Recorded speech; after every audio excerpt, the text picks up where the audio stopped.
আসসালামু আলাইকুম। কেমন আছো সবাই? এই যে আজকে আমাদের ডিনার, এই যে হচ্ছে রোস্ট।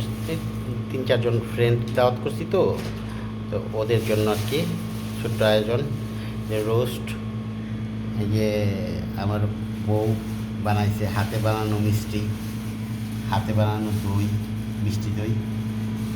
এই যে ডিমের কুরমা, সালাদ, কাবাব, গরুর মাংস, পোলাও, ভর্তা। এটা কিসের ভর্তা জানো? চিংড়ি মাছ। চিংড়ি মাছের ভর্তা, ধনে পাতা দিয়া, সালাদ। এই তো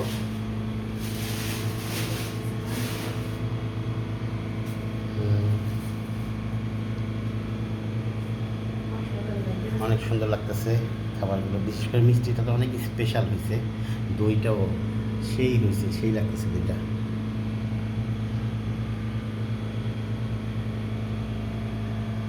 আচ্ছা, তাহলে থাকো সবাই। ওকে, আল্লাহ হাফেজ।